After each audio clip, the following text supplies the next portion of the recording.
सियावर रामचंद्र की जय। राम कथा के रसिक तुम भक्त रासुमति धीर। आई सुवासन करिय प्रभु तेज पुंज कपिवीर। लखन सिया रामचंद्र की जय। कल का प्रसंग था, भारद्वाज जी देवराज इंद्र से कहते हैं कि हे देवराज इंद्र, रघुकुल के जो श्रेष्ठ हैं श्री रामचंद्र जी, उनके भक्त का काम बिगाड़ने की बात कभी मन में भी न लाना, क्योंकि ऐसा करने से इस लोक में अपयश होगा और परलोक में दुख प्राप्त होगा, और जो शोक का सामान है वो दिन प्रतिदिन बढ़ता ही जाएगा। हमारा उपदेश सुनो। श्री रामचंद्र जी को अपना सेवक परम प्रिय होता है। वे अपने सेवक की सेवा से सुख मानते हैं और सेवक के साथ बैर करने से बड़ा भारी बैर मानते हैं। यद्यपि भगवान श्री रामचंद्र जी सम है, न उनमें राग है न दोष है, न वे किसी के पाप पुण्य और गुण दोषों की गणना करते हैं। उन्होंने सारे विश्व में कर्म को प्रधान करके रखा है। जो जैसा कर्म करेगा वह वैसा ही फल प्राप्त करेगा। फिर भी वे भक्त और अभक्त के हृदय के अनुसार सम और विषम व्यवहार करते हैं। गुण रहित हैं, निर्लेप हैं, मान रहित हैं, एक रस हैं। ऐसे भगवान श्री रामचंद्र जी भक्त के प्रेम के वश में होकर के और सगुण रूप हुए। श्री रामचंद्र जी सदा अपने भक्तों की रुचि रखते आए हैं। वेद पुराण साधु और देवता इसके साक्षी हैं। ऐसा अपने हृदय में अनुमान करके कुटिलता को छोड़ दो और भरत जी के चरणों में प्रेम करो। हे देवराज इंद्र, श्री रामचंद्र जी के भक्त जो होते हैं वो हमेशा दूसरों के हित में लगे रहते हैं। वे दूसरों के दुख से दुखी होते हैं, दयालु होते हैं। फिर भरत जी तो भक्तों के शिरोमणि हैं, उनसे बिल्कुल मत डरो। और जो भगवान रामचंद्र जी हैं वो सत्य प्रतिज्ञ देवताओं का हित करने वाले, और भरत जी श्री रामचंद्र जी की आज्ञा के अनुरूप कार्य करने वाले। तुम स्वार्थ के विशेष वश में होकर के व्याकुल हो रहे हो, इसमें भरत जी का कोई दोष नहीं है, केवल यह तुम्हारा मोह है। देवगुरु बृहस्पति जी की श्रेष्ठ वाणी को जब इंद्र ने सुना तो उनके मन में बड़ा आनंद हुआ और उनकी चिंता दूर हो गई। तब प्रसन्न होकर देवराज फूल वर्षा कर भरत जी के स्वभाव की सराहना करने लगे। इस प्रकार भरत जी रास्ते में चले जा रहे हैं। उनकी प्रेम की दशा को देखकर मुनि सिद्ध लोग भी सिहा रहे हैं। भरत जी जब भी राम कहकर लंबी सांस लेते हैं तब मानो चारों ओर प्रेम उमड़ रहा, और उनके प्रेम और दीनतापूर्ण वचनों को सुन करके वज्र और पत्थर भी पिघल जाते। अयोध्या वासियों का जो भगवान राम के प्रति प्रेम है वह कहते नहीं बनता है।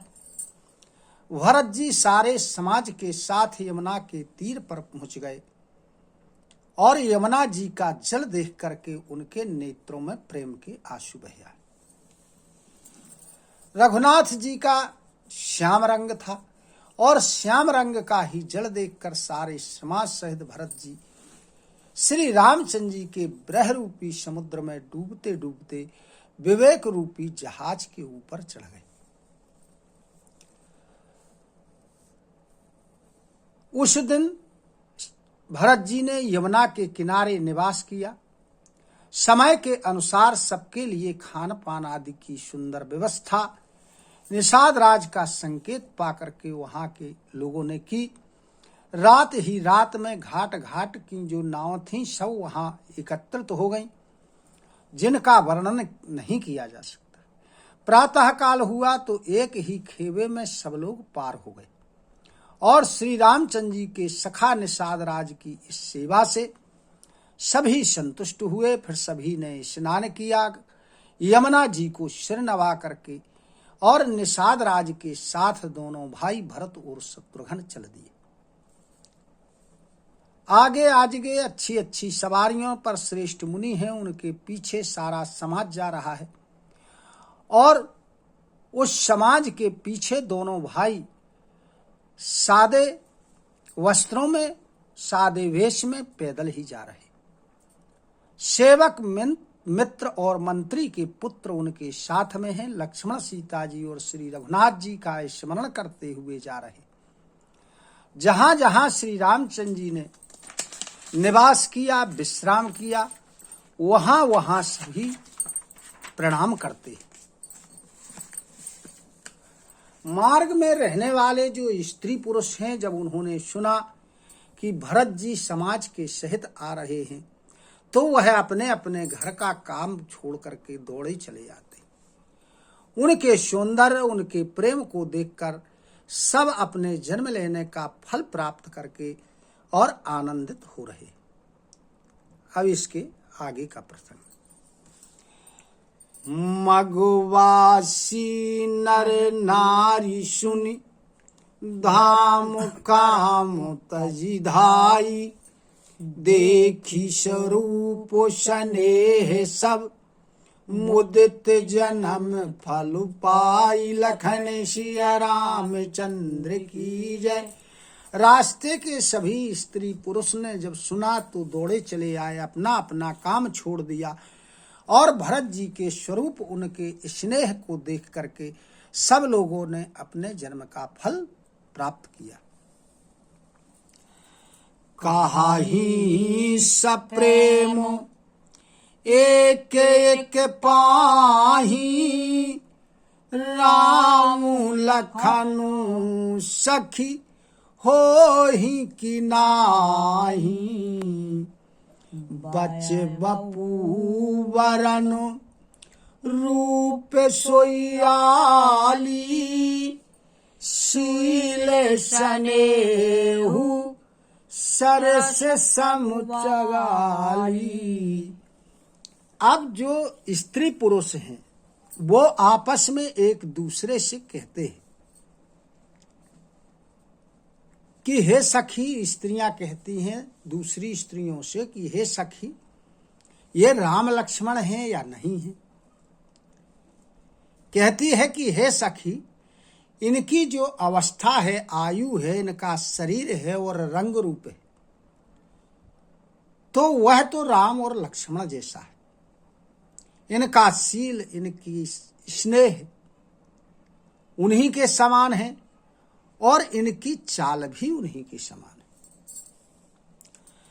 है। वे सुना सो सखी सीय न संगा, आंगे अनी चली चतुरंगा, नहीं प्रसन्न मुख मान सुखेदा, सखी संदेहु हो यही भेदा।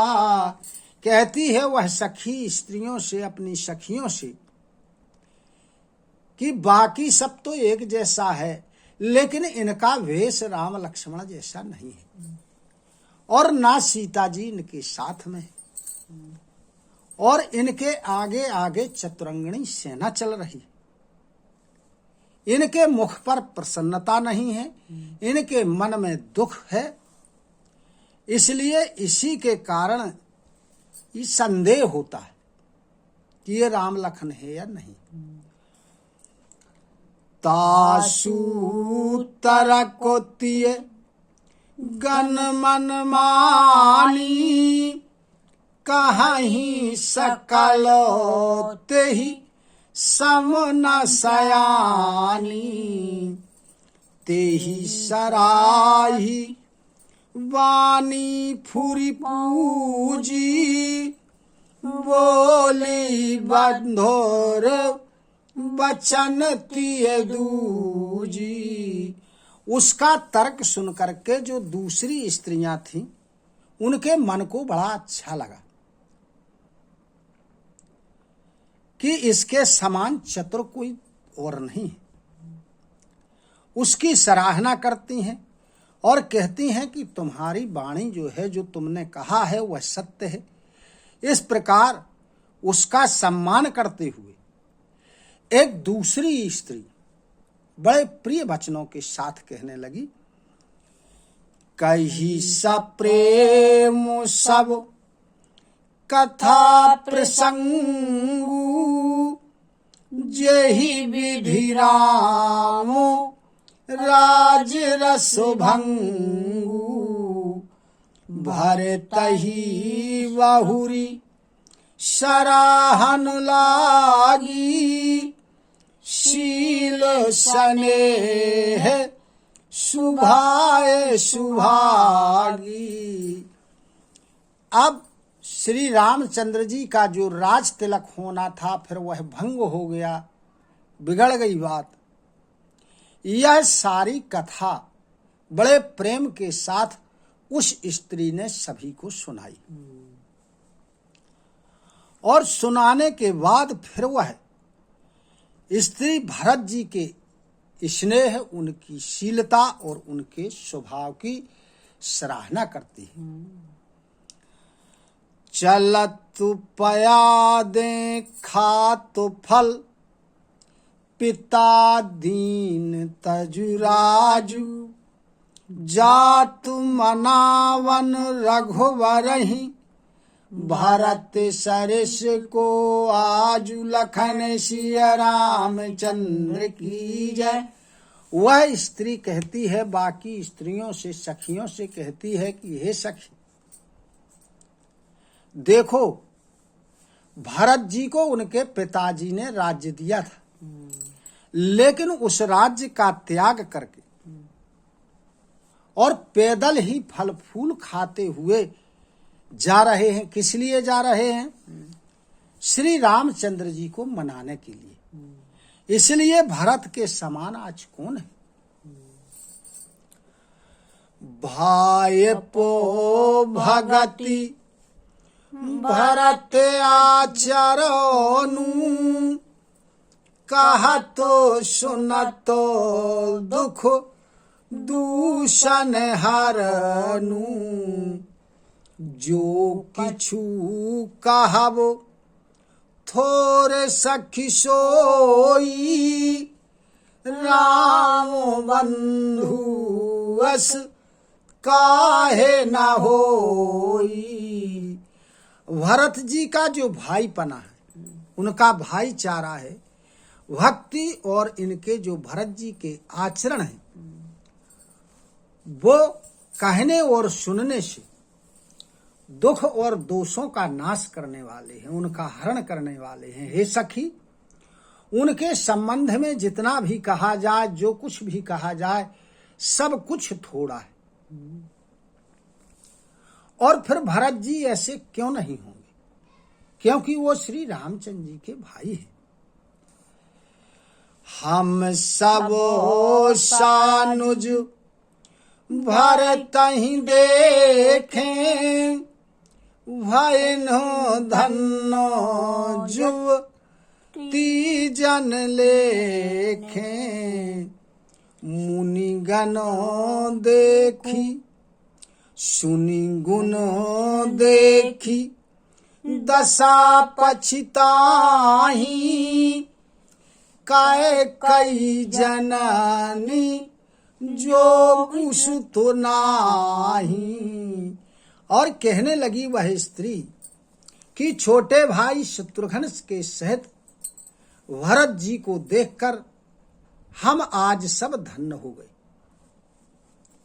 और हमारी बड़भाग्नि स्त्रियों में गिनती हो गई। इस प्रकार भरत जी की गुणों की सराहना करती हैं और भरत जी की दशा को देखकर स्त्रियां पछतावा करती हैं और कहती हैं कि भरत जी केकई के पुत्र होने लायक नहीं थे।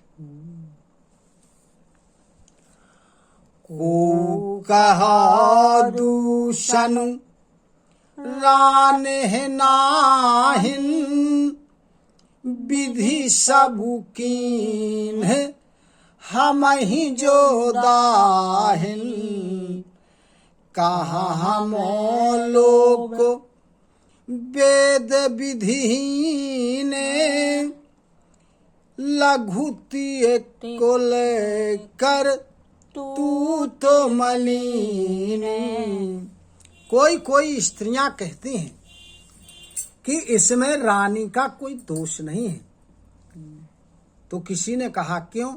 तब उसने कहा कि यह सब विधाता ने किया है। और क्यों किया है? क्योंकि विधाता हमारे अनुकूल है। नहीं तो कहाँ हम लोक और वेद की विधि यानी मर्यादा से हीन है। कुल और करतूत दोनों से मलिन और तुच्छ स्त्रियां हैं।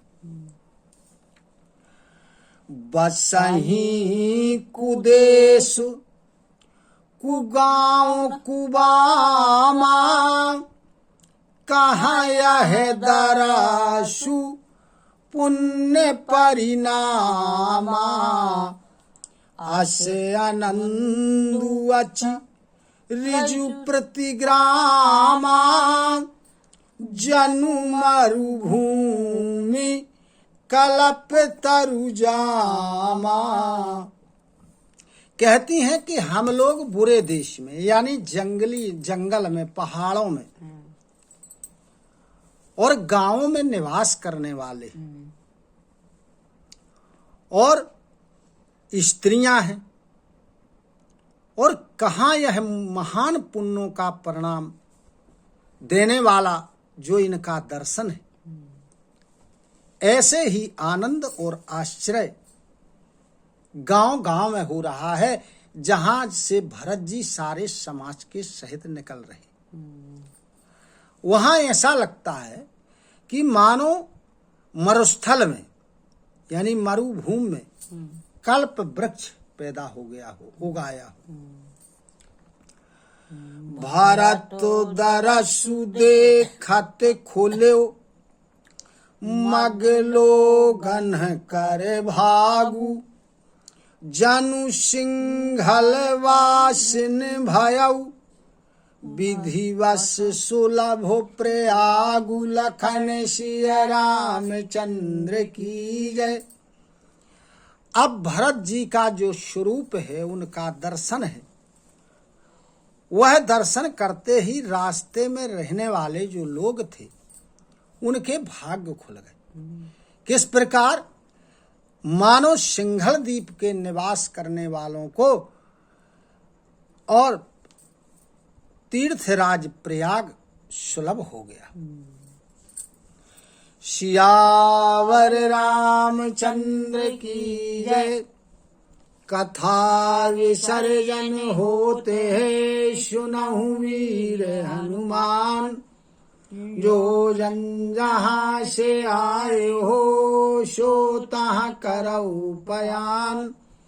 श्रोता सब आश्रम गए, शंभु गए कैलाश। रामायण मम हृदय में सदा करहु तुम वास। लखन सिया रामचंद्र की जय। उमापति महादेव की जय। पवन सुत हनुमान की जय। गुरु गोविंद की जय हो। जय जय सीताराम, जय जय राधे श्याम। नमः पार्वती पते, हर हर हर महादेव।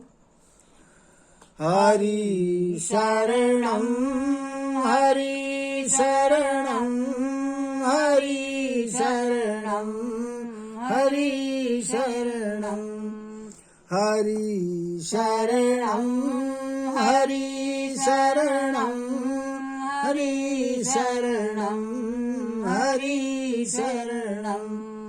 सीताराम